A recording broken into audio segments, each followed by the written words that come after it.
Good day, good people. King from Cannonball Co-op here, and I'm about to show you how you can host your own private Dark and Light server if you have 2 computers and just 1 Steam account.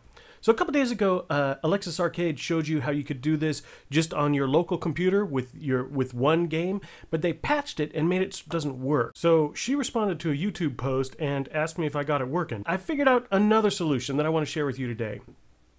So one of the newer features of Steam is if you have 2 computers on a local LAN network, like for me, for instance, this is here my multimedia computer that's in the living room that I use, you know, for watching YouTube, watching Amazon Prime, also for, you know, hosting my games. I've got my Ark and whatever games here. So you're going to need 2 computers, but you can do this with just 1 single copy of the game with 1 Steam account. So first thing we're going to do is, just like the way Alexis did it, we're going to start the game here. See how long that takes. I'm doing this through TeamViewer, so and I'm recording with a different recording software, so forgive me if things are kind of weird because I'm working on 2 different desktops. I'm going to be using OBS to capture my game footage, but setting up this server, I'm doing with another software on a second screen using TeamViewer. So complicated stuff, but whatever. So first thing we're going to do is we're going to host a local. And we, again, as Alexa said, we can set your times, you can set up your resources, all this stuff. You can set up mods, tons of stuff. We're going to go over here to systems. Again, you can set various things. Yeah. So what we're going to do is, once we get everything set up the way you like, you're going to click Run Dedicated Server. So I have this just called King, very simple password, just for testing purposes, and I'm going to hit Accept. So now it's going to start launching the dedicated server. If you've ever run an Ark dedicated server, it's the exact same process. It's going to kind of load up. It looks just the same like this. And I think since I have all my port forwarding set up for Ark, it should be the same there. You might have to go and set your ports in the game. Alexis talks more about that. I'll go ahead and link to her video in the down low. So we're going to have to wait here, twiddle our thumbs for a second.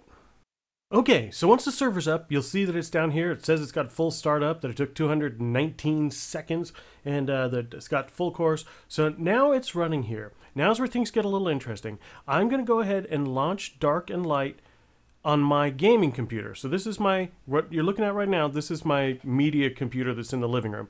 So here in my office now, I launch Dark and Light. I get a Steam error that tells me I'm logged in on another computer already playing Dark and Light. Launching Dark and Light will disconnect the other session from Steam. So I just say, go ahead and continue launch. And when I do that, here's what you're going to see over here. So I got kicked out of Steam. And it's asking me what I want to do. Well, I could just leave it sitting like this and not worry about it, or I found out through testing, I can even simply hit exit Steam.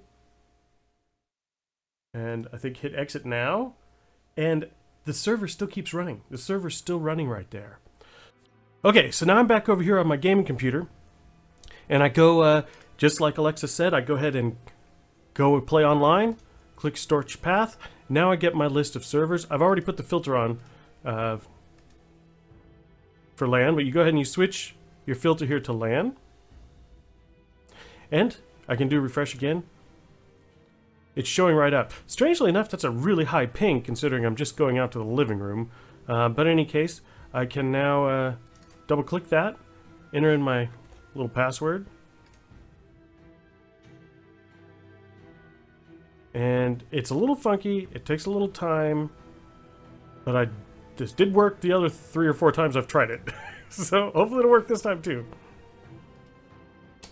That's what you gotta do. Here's a trick thing. So you gotta click on where you put in your server password on the right hand side of that little field so that it lights up again, and then don't click on start, hit enter. Clicking on start pulls you out of the field and somehow doesn't actually hit the start button.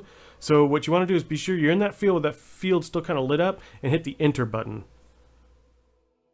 And then, yeah, enjoy the long loading time. And so here I am. I've now logged into my own private server. I can pick my faction, whatever. Go to next. Can do my character creation, hit start game, give it a name, fine. Here we are. It's the dark of night where you can't see a single thing. Great. But yes, as you can see, I'm in game on my own server. Doggone, is it dark? I would like to have tried some harvesting to see how the harvest lag is. Oh, can I punch this? Oh yeah. See, one punch, getting the stuff straight away. Let's see if I can find the light. You can see me just a little bit. Punch, and I get the stuff. So yeah, I don't have any of that lag that you had on the first starting days. I can play by myself. I haven't tested this out with friends logging on yet, but it should be possible. You will have to go ahead and set up on all your ports and everything like that. But in any case, I hope this information helps you. Now you know how you can host your own dedicated server to play with your friends with just one copy of the game and one Steam account. So have fun, everybody. And oh yeah, my usual thing. If you like what you saw here, go ahead and hit the like button. If you want to see more, go ahead and hit the subscribe button. And as always, goodbye, good people. And I'll catch you when I catch you.